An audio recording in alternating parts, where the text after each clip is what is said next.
Assalamu alaikum warahmatullahi wabarakatuh. Yes, class 8. Today we'll start our lesson number 2. Its name is Silver Lining. First, we will get a little bit introduction of the lesson. The writer is telling us that we meet different people in our life. Some people look very happy and some people look very sad. From their appearance, we try to guess what type of the people we are looking, but the appearance doesn't tell always the truth. It contradicts the original situation. Actually, some people that looks very happy but they inwardly are very sad. So the writer is also going to tell us a story about such a family and about such a boy whose appearance is different but actually the reality is different. The writer has went to a hilly area, a guest house, to spend some of his days to enjoy and to look the beauty of nature. And here he is telling us how he met a family who are the owner of the guest house and what was his experience he is telling here. So let's start the lesson. It is difficult to assess the range and quality of human emotions. Those with smiling, evergreen faces may have worm-like griefs gnawing at their existence, and a dull, idiotic-looking person may be blissfully happy. Life is a strange, humdrum affair, wherever even a few moments of peace snatched should probably be gratefully acknowledged. So here the writer is telling us the same thing, that some people who look very smiling and who have evergreen faces may have many griefs in their lives, and a person who looks very dull, such a person may be blissfully happy. So life is a very strange affair. Life is a collection of very strange matters. So if a person can get any opportunity to get happiness in the life, so he should be grateful to his creator. He should be grateful for getting that happiness. So here he is describing the story. I recently had a very pleasant experience of staying at a guest house in one of the hill resort. A friend of mine had earlier warmly recommended the place to me, claiming for it all the facilities which most of these boarding houses advertise but generally lack. It was centrally situated, close to the post office, close to the market, close to the bus stand, and was yet isolated and away from the common den. There were pleasant views to be had from there. It had excellent cuisine, and I was well looked after by one of the most charming hostess one could find anywhere. So in this paragraph, the writer is describing the location of the guest house where he was going to stay. It was recommended by one of his friend and it has many facilities. He is giving us the area where it is situated and what are the facilities it provide, and he is praising that the hostess of the guest house was very charming and very friendly behavior. I discovered that the place exactly corresponded to the details described, but it was the hostess particularly and her husband and their little daughter who really proved to be the center of the attraction to me. He liked the guest house much, but he said that he was quite impressed by the family who were the owner of that guest house. He was much impressed by the husband and wife and their daughter. The lady had a very pleasant face, all smiles and kindness. The husband was a huge, swarthy man with large, bony limbs. He was extremely well mannered.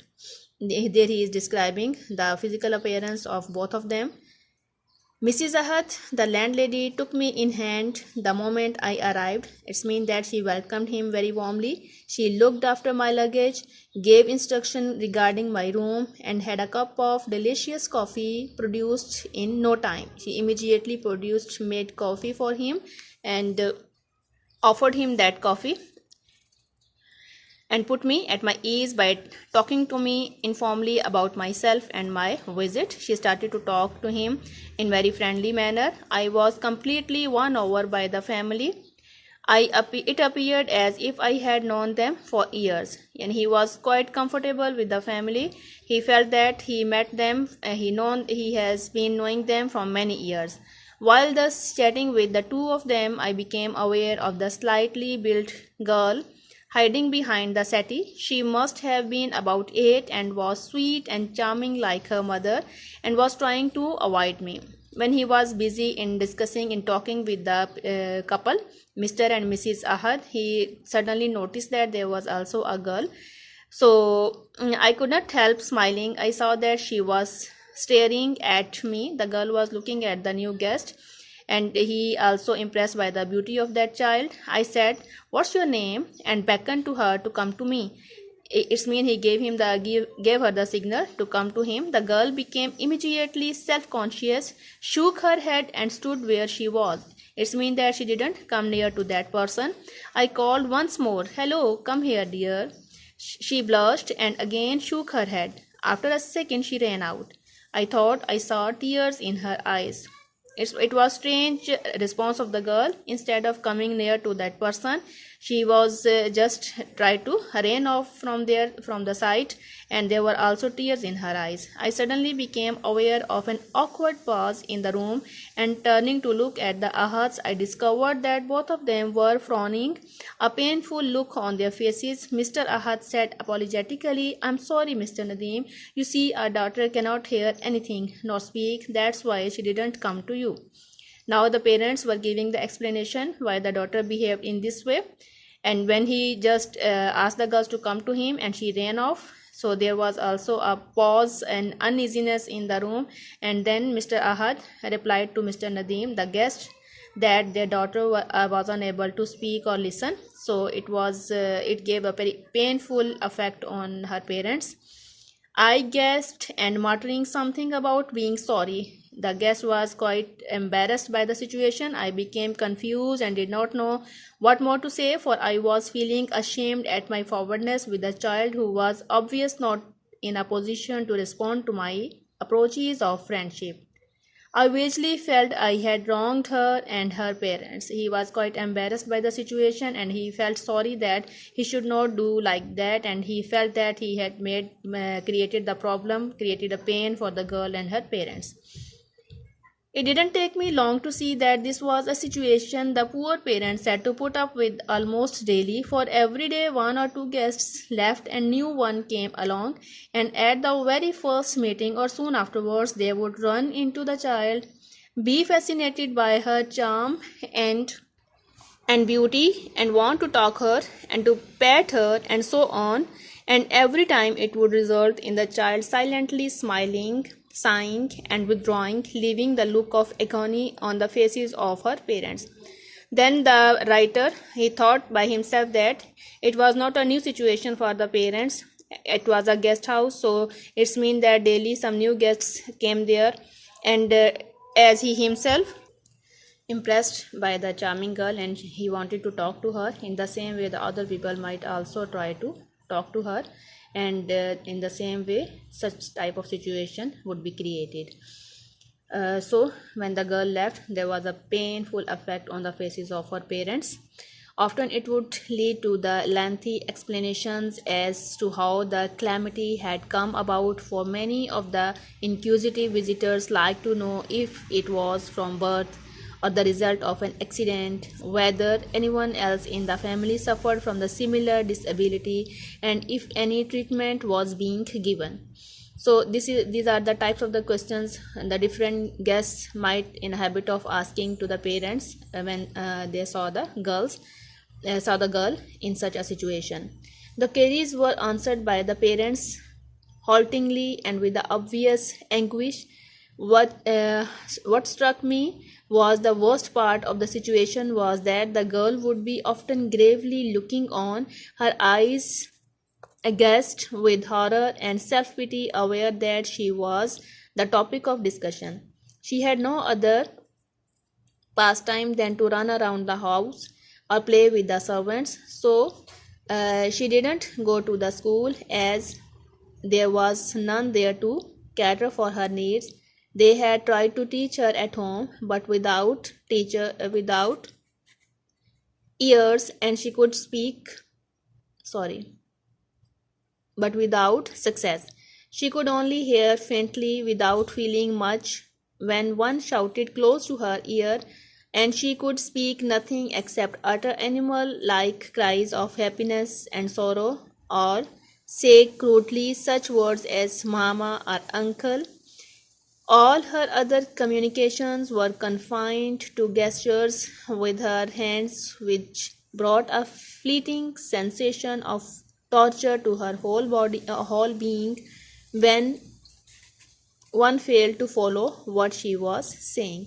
There, the writer clearly explained all the situation that when the different guests asked about the different questions about the girl, so these questions create a very painful situation. The parents had to give the answers of all these questions, and the most painful thing was that the girl who was standing there, she could feel that all she was the topic of the discussion here, and she felt much pain, and she could not say anything, and she could not even respond.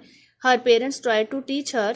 There was no school of such persons, so her parents tried to teach her, but it was not a successful attempt, and she could not listen clearly, and even she could not speak, and she just gave one or two words just like mama or uncle, and others he just expressed herself by a different type of the cries or sounds. So when she felt that she could not make the other person understand her, she felt much pain. To save the child from such repeated humiliation, one day I suggested something to the ahats, which the parents, after some trepidation, agreed to try. We decided to have bits of paper typed and to hand over one of these chits duly sealed in a cover to every new visitor as soon as he entered the guest house. On looking all that sad situation, painful situation, the writer, he just decided a plan for them. He said them to write this on the chit, something on the chit, and when any new guest come in that guest house, hand over that chit to that guests.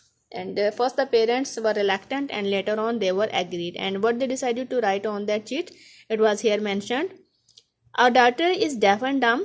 You may hurt her by trying to be friendly too soon. As she can neither understand nor reply to your kind words, you are requested to please give her time to approach you and make your acquaintance. Thank you. So in these words, they told the new guests that don't try to make soon friendship with the girl. Later on, when the girl get familiarity with them, she will herself come to them. So don't try to embarrass the girl by their inquiries and by trying to talk to her. So it's the half the lesson. I'll give you some question answers relating to that half lesson. It's a long lesson, so inshallah tomorrow we will complete the reading of that lesson.